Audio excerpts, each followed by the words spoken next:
अस्सलाम वालेकुम नाज़रीन, रिपोर्टिंग विद असद में आपको खुशामदीद नाज़रीन। आज सुप्रीम जुडिशल काउंसिल की मीटिंग थी जो कि चीफ जस्टिस याहिया आफरीदी जो है पहली बार उन्होंने उसकी सरबराही की और उसमें जो है वो 10 जजेस जो हैं उनको जो उनके खिलाफ रेफरेंसेस थे उनको ख़त्म कर दिया गया। कुछ लोग कहते हैं एनआरओ दे दिया गया। और ये 10 जजेस जो हैं ये कौन थे? और उसके अलावा इस्लामाबाद हाई कोर्ट के जो 6 जजेस साहिबान हैं उनका जो ख़त लिखा गया था और जिसके ऊपर जस्टिस याहिया आफरीदी जो हैं जब ये मैटर सुप्रीम कोर्ट में आया था उनके बड़े क्लियर इस हवाले से जो उनका के रिमार्क्स थे उस पे भी वो ज़ेर बहस आया। और फिर जो है बात हुई जजेस के कोड ऑफ कंडक्ट की कि जजेस के कोड ऑफ कंडक्ट जो है वो क्या होनी चाहिए, क्या अगर मुस्तकबिल में इस किस्म की कोई सूरत हाल हो तो क्या फिर उनको कोई लेटर लिखना चाहिए या क्या लिखना चाहिए? ये चीज़ें जो है आप सुप्रीम जुडिशियल काउंसिल में जो है वो तय होंगी। लेकिन ये जो 10 जजेस हैं ये कौन थे? और इसके अलावा जो इस्लामाबाद हाई कोर्ट के जो कुछ कंप्लेंट्स थी उनका जो है वो क्या हुआ इस मीटिंग में, इस हवाले से आपको बताएँगे। लेकिन अभी तक अगर आपने चैनल रिपोर्टिंग असर सब्सक्राइब नहीं किया तो चैनल ज़रूर सब्सक्राइब कीजिए। नासिर इकबाल साहब सीनियर तरीन कोर्ट रिपोर्टर हैं, मारूफ सहाफ़ी हैं। नासिर साहब, ये जो आज सुप्रीम जुडिशियल काउंसिल की मीटिंग हुई थी, पहली मीटिंग थी जस्टिस याहिया आफरीदी की, आप क्या एक्सपेक्ट कर रहे थे कि क्या होगा इसमें? अच्छा, मेरा ये ख़्याल था कि इस्लामाबाद हाई कोर्ट के जो 6 जजेस ने लेटर लिखा था सुप्रीम कोर्ट को, उस वक़्त के चीफ जस्टिस को कि इंटेलिजेंस एजेंसीज़ हैं, उनके काम में मुदाखलत करती हैं। उस पे कुछ शायद ये कोई प्रोसीडिंग्स शुरू करेंगी या कुछ होगा, लेकिन उन्होंने ये किया नहीं।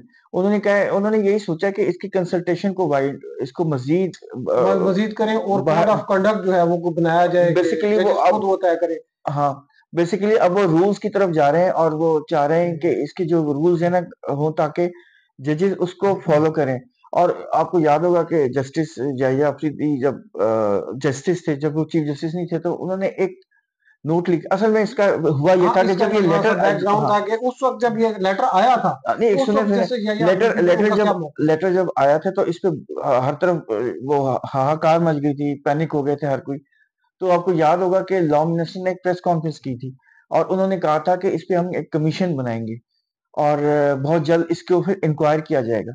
उसके बाद उस पे एक कमीशन बना था जिसमें former chief justice तसक Jilani Tassaduq साहब जिलानी को साहब को। हुसैन जिलानी साहब को उन्होंने बनाया था। लेकिन जब उस पे क्रिटिसिज्म आई तो तसक हुसैन जिलानी साहब ने माजरत कर ली मामले कि मैं नहीं करूंगा। फिर उस वक्त के फॉर्मर चीफ जस्टिस थे काजी फायज ईसा साहब, उनके पास कोई चॉइस नहीं थी, उन्होंने फिर इस पे एक सुमोटो प्रोसीडिंग शुरू कर दी थी। जब वो सुमोटो प्रोसीडिंग शुरू हुई, उसकी कुछ हियरिंग्स याहिया थी। आफरीदी साहब भी उसमें हाँ, शुरू में थे। तो उस पे उन्होंने एक नोट लिखा था। उसमें उन्होंने ये लिखा था कि अगर chief justice of Islamabad high court और और इस्लामाबाद हाई कोर्ट के जजेस ने इन मेडलिंग के जो शिकायत थी, इस पे उन्होंने कोई एक्शन नहीं लिया, तो सुप्रीम कोर्ट को सुपर इम्पोज नहीं करना चाहिए हाई कोर्ट के अपना 184(3) थोप कर उनके ऊपर, क्योंकि बेसिकली जो वो ये कहना चाह रहे थे कि अगर किसी जज को मेडलिंग की शिकायत थी तो ये 6 जजेस जो हैं इनको अगर मेडलिंग की शिकायत थी और उन्होंने नहीं किया तो ये उनकी इनएफिशिएंसी थी। सुप्रीम कोर्ट को बीच में इंटरवीन नहीं करना चाहिए कि हम जनाब आके ऊपर आपको याद उसकी होगा कॉन्स्टिट्यूशन। जब ये इशू हुआ था तो एक वो लाहौर से एक जर्नलिस्ट थे दाऊद मियाँ मियां दाऊद, दाऊद, हम दोस्त हैं हमारे उन्होंने मियाँ दाऊद। सबसे पहली पिटीशन फाइल की थी और उसमें उन्होंने क्या लिखा था, उस पे यही लिखा था और वो बड़ा वैलिड पॉइंट था।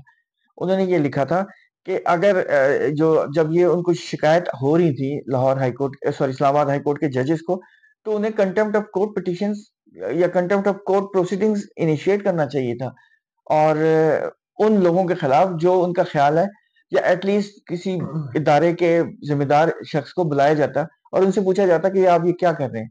तो अगर उन्होंने नहीं किया तो इसका मतलब है कि वो उनकी अपनी इनएफिशिएंसी है, वो डरते हैं या इनएफिशिएंट हैं या इनकॉम्पिटेंट हैं, क्योंकि मतलब आर्टिकल 204 जो है वो तो बड़ा क्लियर है कि अगर आपको कोई धमकाए, आपके काम में खलल डालने की कोशिश करे, आप देखिए ना सारा दिन छोटी छोटी बातों पे कंटेम्प्ट के नोटिस इशू कर देते हैं, ये कर देते हैं, वो कर देते हैं, छोटे छोटे मामला पे।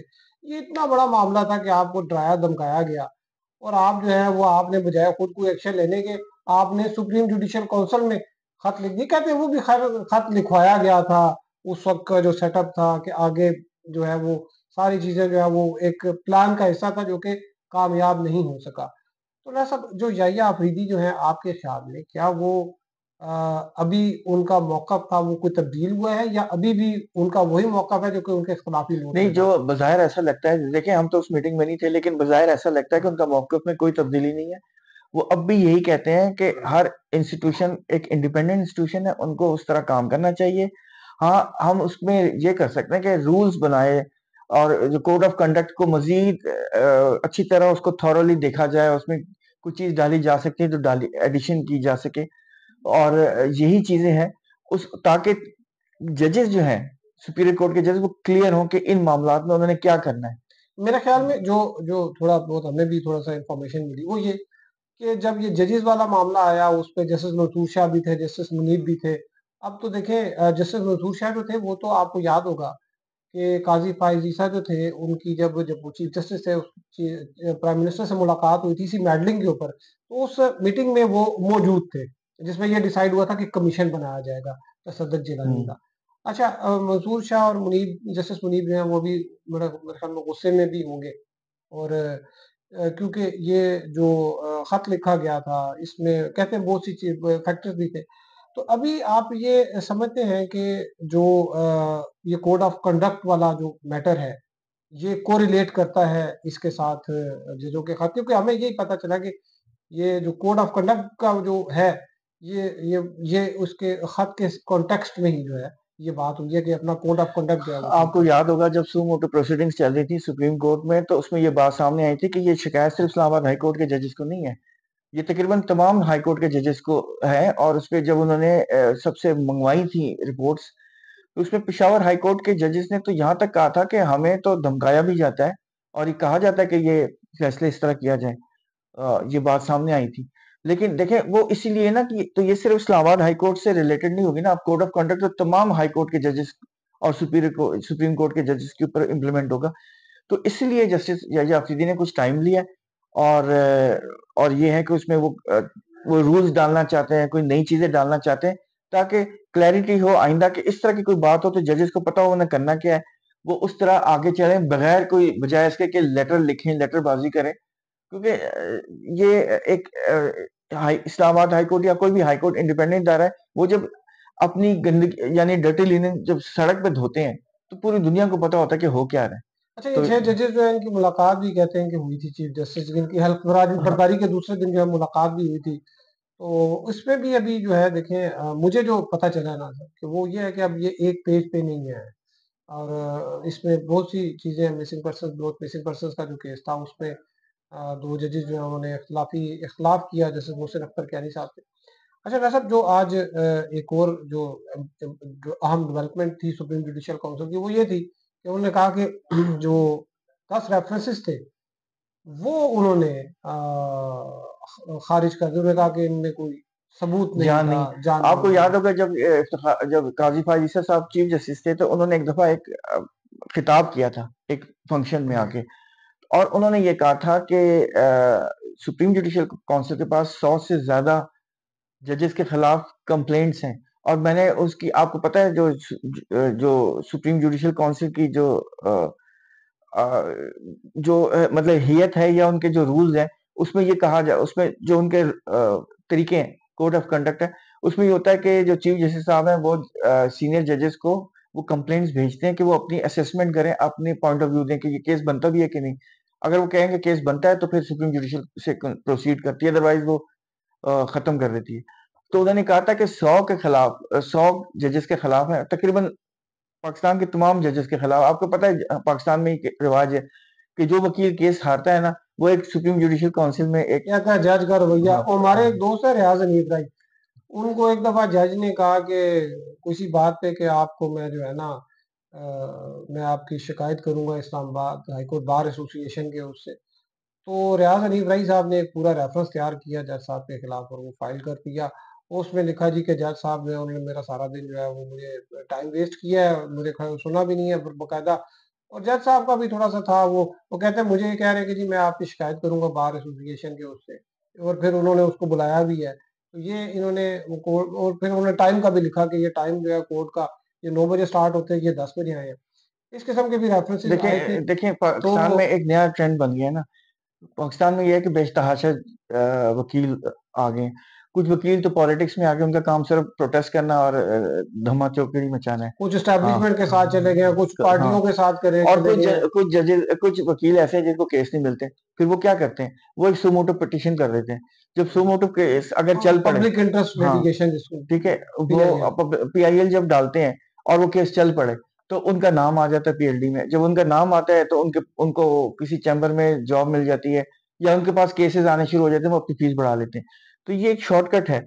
इससे होता ये है कि सुप्रीम कोर्ट में फ्रिवलेस पिटिशंस की ना भरमार हो चुकी है, और जो है ना अनसब्सटेंशिएटेड पिटिशंस आती हैं, क्योंकि लोग अखबार पढ़ते हैं और अगले दिन जो है ना किसी भी अच्छा पार्लियामेंट। नासर, थोड़ा सा ये मुझे बताइए कि जो 10 जजेस है, ये कौन से हैं 10 जजेस? देखिए, इसमें इस्लामाबाद हाई कोर्ट के तो कोई जज नहीं है, ये तो कंफर्म बात है हाँ, ये इस्लामाबाद हाई कोर्ट का, क्योंकि ये बात चल रही थी कि कि जस्टिस तारिक जहांगीरी जो है, जिनकी हम्म, डिग्री का कोई इशू है, कि वो उसमें उनको जो है वो क्लियर कर दिया गया। हालांकि ऐसी कोई बात नहीं है उनके कि खिलाफ। वैसे एक तो सिंध हाई कोर्ट में केस भी चल रहा है, तो उनको मामला को इतना वो ज़रा वो वैसे भी कॉम्प्लिकेटेड पेंडिंग है। मैटर है, वो हाँ, पेंडिंग भी है, हाई कोर्ट में भी लगा हुआ है।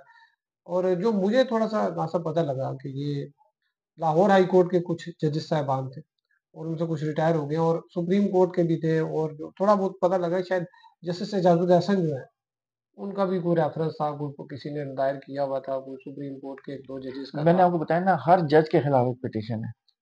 तो ये अब जो है वो क्योंकि जस्टिस काजी पाइजीसा जो है, उन्होंने तो कहा था कि अगर कोई रिटायर भी हो जाता है और उसका कोई मिसकंडक्ट आता है, तो उसके खिलाफ प्रोसीड किया जाएगा। हम्म। तो मुझे तो ये लग रहा है कि जैसे कोई एनआरओई मिल गया है इनको, कि बस चले नहीं, गए हैं देखें, इनके बहुत पीछे। सुने ना, आपने अगर कोई कंप्लेंट डालनी है तो उसमें फिर सॉलिड एविडेंस होनी चाहिए ना। मुज़ाहिर अकबर नकवी साहब के खिलाफ जो पिटीशन आई थी, कंप्लेंट आई थी, उसमें बाकायदा विटनेसेस की लिस्ट थी और उसमें एविडेंसेस थे, और फिर उनको क्रॉस एग्जामिनेशन किया गया था। और जब मैंने वो सारा क्योंकि वो ओपन हियरिंग हुई थी, मैंने वो सारा अटेंड किया था। क्रॉस एग्जामिनेशन के दौरान बहुत सारी जो एनॉमली सामने आई थी। तो वो केस इस तरह का बन गया था कि वो फिर लेकिन जज जज साहब ने खुद ही वो कर लिया था, रिजाइन कर दिया था। तो मेरे कहने का मतलब है अनसब्सटेंशिएटेड जो है वो नहीं होने चाहिए ना। तो अभी ये जो इन्होंने कहा जी कि आइंदा को शिकायत करेगा, और अगर शिकायत जो है वो प्रूव ना हुई या उसमें तो उसके सब्सटेंस खिलाफ ना एक्शन हुआ, होगा, हाँ। तो अब तो कोई शिकायत ही नहीं करेगा कि यार अब कोई जज बेशक नहीं, या करता रहे। शिकायत उस सूरत में अब होगी, जज के खिलाफ एविडेंस किधर से उसको मिलेगा? शिकायत या तो करें तो एविडेंस के साथ करें, वरना फिर ना करें। देखिए, पता है पूरी दुनिया में क्या होता है, ये कोई तरीका नहीं है। पूरी दुनिया में होता है कि जब जज बनाए जाते हैं, तो पार्लियामेंट या प्रेसिडेंट हाउस या जो भी है, उनका जो सिस्टम होता है हर मुल्क का डिफरेंट है। वो स्क्रूटनी करती है जजेस की बड़ी सख्त किस्म की, अपॉइंटमेंट से पहले, ठीक है। और उसमें पब्लिक डिबेट भी होती है, वो लोगों से भी पूछते हैं कि कोई खिलाफ कोई किस, यहाँ पे तो कहते हैं जी सुन तो लेना। हाँ जी। जब जज अपॉइंट हो जाता है ना, फिर इजाजत नहीं होती उसके ऊपर उंगली उठाने की। फिर वो जज है, फिर वो उसके खिलाफ आप उंगली उठाएंगे तो आपके खिलाफ एक्शन होगा। तो अभी तो यहाँ पे इन्होंने ये भी कर दिया है कि उनकी इवैल्यूएशन जो है वो शुरू कर दी है। अब देखिए, वो हमारे यहाँ होता क्या है कि जजेस इंडिपेंडेंट माइंड होगा तो उसके खिलाफ इंटेलिजेंस एजेंसीज की रिपोर्ट्स नेगेटिव आ जाएंगी कि ये अच्छा ऐसा है, ये वैसा है, और उस तरह का है, शराब पीता है, सोशलाइजिंग करता है। आपको पता है बहुत सारे जजेस के खिलाफ इस तरह के शिकायत भी आई हैं। वो नहीं पीते शराब? यार, सोशलाइजिंग करता अच्छा, है, लोगों से सोशलाइज। मिलना करता है, तो वो एक्सेस। तो मिसकंडक्ट है सोशलाइजेशन। अगर आप सोशलाइज, आप जज हैं, आप सोशलाइजिंग कर अनसब्सटेंशिएटेड रहे हैं। एविडेंस के साथ आ जाती है नहीं, ना। मैंने खुद जजों को कहीं देखा है जी कि वो और हर तकरीबात में, सेमिनार में, कॉन्फ्रेंसेस में, यार, सेमिनार में जा सेमिनार में सॉरी, सकते नहीं, बार के फंक्शंस में आप जा सकते बाहर के हैं। फंक्शन में जा सकते हैं, प्राइवेट गैदरिंग में भी जाते हैं।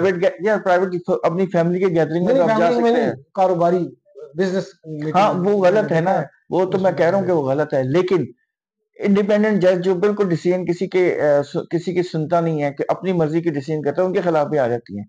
तो मैं ये कहना चाह रहा अच्छा, हूँ, ओके, वो अब उसका कोई रास्ता रुक जाएगा। उस तरह जी, रुक जी। बहुत शुक्रिया नासिर इकबाल साहब। नासिर, जो सुप्रीम जुडिशल काउंसिल की पहली मीटिंग थी, उसमें जो 6 जजों के हवाले से इस्लामाबाद हाई कोर्ट के बात हुई, और साथ में ये भी कहा गया कि जजों का कोड ऑफ कंडक्ट जो है वो बनाया जाए, उसको वज़ा किया जाए। वो आर्टिकल जो 209 है, उसकी एक क्लास 8 है, उसमें है कोड ऑफ कंडक्ट जो है वो जजेस का, तो उसको कोई रीडिफाइन किया जाएगा, ताकि आइंदा इस तरह से जो जजेस हैं वो एक अकठ बना के एक सुप्रीम जुडिशल काउंसिल को या चीफ जस्टिस को जो है वो एक लेटर ना लिखें।